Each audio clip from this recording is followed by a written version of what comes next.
Assalamualaikum warahmatullahi wabarakatuh. Kami dari kelompok 2 kelas B mata kuliah Ekonomika Publik, Program Studi Ekonomi Pembangunan, Fakultas Ekonomi dan Bisnis Universitas Negeri Makassar akan mempresentasikan hasil diskusi kelompok kami mengenai teori pengeluaran pemerintah. Perkenalkan, nama saya Siti Aisyah dengan NIM 19961420027. Jadi saya akan membahas tentang pengeluaran pemerintah. Pengeluaran pemerintah adalah biaya yang harus dikeluarkan pemerintah dengan tujuan untuk membeli barang atau jasa dalam melaksanakan sebuah kebijakan agar berjalan dengan lancar, yang mencerminkan kebijakan pemerintah. Pengeluaran pemerintah biasanya direncanakan jauh lebih dulu. Jadi pemerintah membuat daftar anggaran yang akan dikeluarkan setiap tahunnya yang biasa disebut dengan APBN atau Anggaran Perencanaan Belanja Negara. Dan pengeluaran pemerintah terbagi menjadi dua. Pertama, pengeluaran negara.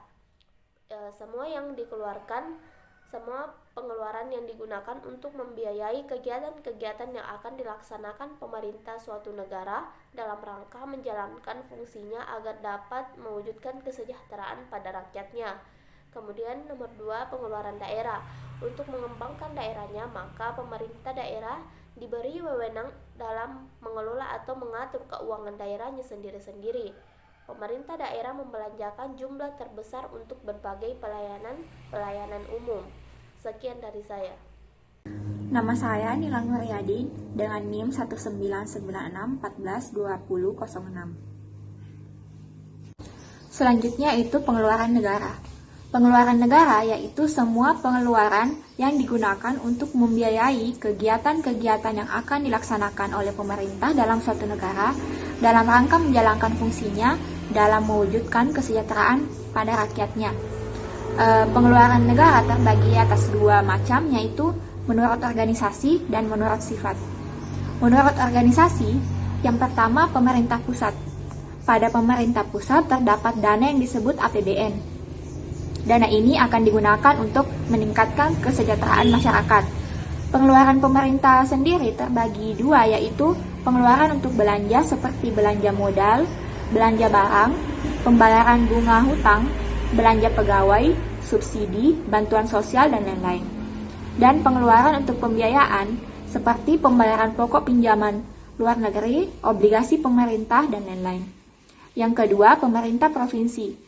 Pada pemerintah provinsi terdapat APBD yang merupakan dana dari alokasi pemerintah pusat dan pajak dari masyarakat. Yang ketiga, pemerintah kabupaten atau kota. Dana ini nantinya akan digunakan untuk pengeluaran belanja, bagi hasil pendapatan ke desa atau kelurahan, dan bagi hasil pajak. Selanjutnya itu pengeluaran negara menurut sifat. Yang pertama, belanja investasi. Belanja modal atau investasi yaitu belanja yang dapat meningkatkan kondisi perekonomian di masa yang akan datang, seperti pembangunan jalan tol, pelabuhan, dan lain-lain. Yang kedua, pengeluaran untuk penyediaan lapangan pekerjaan. Pengeluaran ini dapat meningkatkan tersedianya lapangan pekerjaan dan mendorong pertumbuhan ekonomi di masyarakat. Yang ketiga, pengeluaran untuk kesejahteraan rakyat. Merupakan biaya yang berpengaruh langsung kepada masyarakat seperti bantuan bencana alam, bantuan sosial, dan lain-lain. Dan yang keempat, pengeluaran tabungan di masa yang akan datang. Biaya ini tidak berdampak langsung pada negara, tetapi jika diberlakukan sekarang, maka akan membantu untuk mengurangi biaya yang akan dikeluarkan pada masa yang akan datang. Dan yang kelima, pengeluaran yang tidak produktif. Biaya ini yaitu belanja yang tidak berdampak langsung kepada masyarakat, tetapi dibutuhkan oleh pemerintah seperti pembiayaan untuk perang. Yang selanjutnya itu teori pengeluaran pemerintah pada sisi makro, yang diawali oleh teori Rostow dan Musgrave.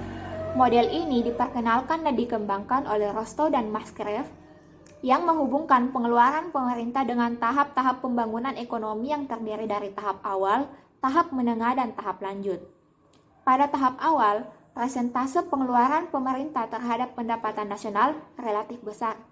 Hal ini dikarenakan pada tahap ini investasi pemerintah terhadap total investasi besar sehingga pemerintah harus menyediakan fasilitas dan pelayanan seperti pendidikan, transportasi, dan kesehatan. Pada tahap menengah, investasi pemerintah masih diperlukan untuk meningkatkan pertumbuhan ekonomi agar semakin meningkat. Tetapi pada tahap ini peranan investasi swasta juga semakin besar. Peran pemerintah pada tahap ini tetap besar, oleh karena itu peran swasta yang semakin besar akan menimbulkan kegagalan pasar, dan pemerintah harus menyediakan barang atau jasa publik dalam jumlah yang lebih banyak. Selain itu, pada tahap ini menyebabkan hubungan antar sektor yang semakin rumit. Misalnya, pertumbuhan ekonomi ditimbulkan oleh perkembangan industri yang akan menimbulkan semakin tingginya tingkat pencemaran udara, sehingga pemerintah harus turun tangan dalam mengurangi dampak yang ditimbulkan oleh industri tersebut. Dan yang terakhir, pada tahap lanjut, kegiatan pemerintah beralih dari penyediaan prasarana ke aktivitas sosial seperti program kesejahteraan hari tua, pelayanan kesehatan, dan lain sebagainya. Assalamualaikum warahmatullahi wabarakatuh. Perkenalkan, nama saya Intan Sudiarti dengan NIM 199614041. Ingin menjelaskan materi tentang pengeluaran pemerintah sisi makro. Teori Aknul Wagner menyatakan bahwa pengeluaran dan kegiatan pemerintah semakin lama akan semakin meningkat. Semakin meningkatnya peran pemerintah dalam kegiatan dan kehidupan ekonomi masyarakat sebagai satu keseluruhan. Wagner menyatakan bahwa dalam suatu perekonomian apabila pendapatan per kapita meningkat, maka secara relatif pengeluaran pemerintah pun akan meningkat. Penyebab semakin meningkatnya pengeluaran pemerintah yaitu meningkatkan fungsi pertahanan, keamanan, dan ketertiban, meningkatkan fungsi kesejahteraan, meningkatkan fungsi perbankan, dan meningkatkan fungsi pembangunan. Sekian dari penjelasan saya. Assalamualaikum warahmatullahi wabarakatuh. Bismillahirrahmanirrahim. Assalamualaikum warahmatullahi wabarakatuh. Perkenalkan, nama saya Anwar, perwakilan dari kelompok 2 dengan NIM 19991424040. Baik, saya akan menjelaskan mengenai pengeluaran pemerintah sisi makro. Teori Peatz dan Wisman mengatakan didasarkan pada asumsi bahwa kecenderungan pemerintah untuk memperbesar pengeluaran tetapi pada sisi lain akan mengakibatkan beban masyarakat dalam bentuk pajak menjadi lebih besar untuk membiayai pengeluaran pemerintah tersebut. Pengeluaran pemerintah sisi makro menyatakan bahwa masyarakat mempunyai suatu tingkat toleransi pajak, yaitu tingkat di mana masyarakat dapat memahami besarnya penginputan pajak membutuhkan oleh pemerintah membiayai pengeluaran pemerintah. Jadi masyarakat menyadari bahwa pemerintah membutuhkan dana membiayai aktivitas pemerintah sehingga mereka mempunyai tingkat kesadaran masyarakat untuk membayar pajak. Nama saya Nur Fauzia Naim dengan NIM 19961402012. Berikut, pertumbuhan ekonomi menyebabkan pemungutan pajak yang semakin meningkat walaupun tarif pajak tidak berubah, dan meningkatnya penerimaan pajak menyebabkan pengeluaran pemerintah juga semakin meningkat. 3 efek atau gangguan yang mengakibatkan pajak tidak dapat turun kembali ke tingkat semula. Yang pertama yaitu efek penggantian atau displacement effect. Gangguan situasi merupakan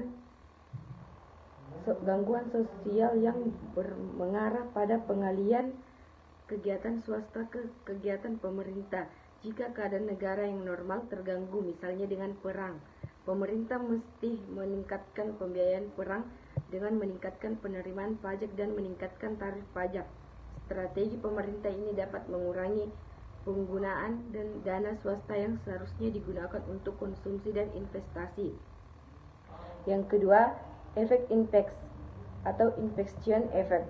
Gangguan infex merupakan tindakan pemerintah yang baru terlihat setelah terjadi kerusuhan sosial untuk membiayai perang. Pemerintah tidak hanya mengharapkan pendapatan pajak tetapi juga pinjaman dari negara lain. Ketika perang berakhir, pemerintah bisa saja menurunkan tarif pajak lagi, tetapi hal itu tidak dikerjakan dikarenakan pemerintah masih membutuhkan uang untuk melunasi utang. Meningkatnya pengeluaran pemerintah bahkan setelah perang berakhir, di samping peningkatan PDB karena kewajiban pembayaran utang dan bunga, di samping kegiatan pemerintah baru setelah perang berakhir. Yang ketiga, Efek konsentrasi atau concentration effect. Efek konsentrasi adalah gangguan sosial yang menyebabkan sentralisasi kegiatan pemerintah yang sebelumnya dilakukan oleh swasta. Setelah kerusuhan sosial berakhir, kegiatan baru akan berkonsentrasi di tangan pemerintah yang sebelumnya sebagian dikelola oleh swasta. Implikasi dari ketiga dampak tersebut adalah aktivitas pemerintah meningkat, sehingga setelah kerusuhan sosial berakhir, tarif pajak tidak kembali ke tingkat sebelum kerusuhan sosial. Menurut Wagner dan Musgrave, uang pemerintah diwakili oleh kurva eksponensial. Di sisi lain, dalam teori Pechok-Wiseman, uang pemerintah ditarik dalam kurva seperti tangga karena ada hambatan pajak. Jika masyarakat enggan membayar pajak yang tinggi yang dikenakan oleh pemerintah, maka pemerintah tidak dapat menambah pengeluaran untuk membiayai kegiatan yang sedang dilakukan. Sekian dari saya, berikut akan dilanjutkan oleh teman saya. Bismillahirrahmanirrahim. Baik, di sini saya akan menjelaskan tentang pengeluaran pemerintah atau GDP. Nah, pada tabel di atas, pada kurva di atas, itu menurut teori Wagner, Solow, dan Musgrave digambarkan dalam bentuk kurva yang eksponensial. Sedangkan menurut teori Pechok dan Wiseman mengatakan bahwa pengeluaran pemerintah atau GDP itu digambarkan dalam kurva seperti bentuk tangga. Nah, hal ini terjadi perbedaan itu karena adanya sebuah kendala di dalam toleransi pajak. Selanjutnya itu pengeluaran pemerintah di sisi mikro. Nah, di sisi mikroekonomi di sini mengenai pengeluaran pemerintah adalah untuk guna menganalisis faktor-faktor yang menimbulkan permintaan akan barang publik, dan setelah ditimbulnya permintaan barang publik, di situ kita harus mengetahui bagaimana pengaruhnya ketersediaan barang tersebut dan jumlah barang publik yang akan disediakan itu akan menimbulkan permintaan akan barang lain, seperti itu. Perkenalkan, nama saya Tantri Kusuma Gayatri dengan NIM 19961420019. Selanjutnya, teori mikro mengenai pengeluaran pemerintah dapat dirumuskan sebagai berikut. Yang pertama, penentuan permintaan. Misalnya, pemerintah berusaha untuk meningkatkan penjagaan keamanan. Dalam pelaksanaan usaha meningkatkan keamanan tersebut, tidak mungkin bagi pemerintah untuk menghapuskan sama sekali angka kejahatan. Karena itu, pemerintah dan masyarakat harus menetapkan suatu tingkat keamanan yang dapat ditolerir oleh masyarakat. Suatu tingkat keamanan tertentu dapat dicapai dengan berbagai kombinasi aktivitas atau dengan menggunakan berbagai fungsi produksi. Kedua, penentuan tingkat output. Barang atau jasa publik yang disediakan oleh pemerintah ditentukan oleh politisi yang memilih barang atau jasa yang dihasilkan. Dapat diperhatikan, terdapat rumus penentuan tingkat output, di mana UP merupakan fungsi utilitas, S keuntungan yang diperoleh politisi dalam bentuk materi atau kedudukan, kemudian J faktor barang publik, dan X faktor barang swasta. Permintaan dari pemilik yang mewakili masyarakat ditentukan oleh dua proses. Yang pertama, mengasumsikan pemilik tidak punya kemampuan mempengaruhi tarif pajak, sehingga dia tidak bertindak sebagai pengambil harga atau price taker. Asumsi kedua, pemilik tidak bisa menentukan jumlah barang publik, sehingga ia bertindak sebagai pengambil output atau output taker. Sekian penjelasan dari kelompok kami mengenai pengeluaran pemerintah dari sisi makro dan sisi mikro. Wassalamualaikum warahmatullahi wabarakatuh.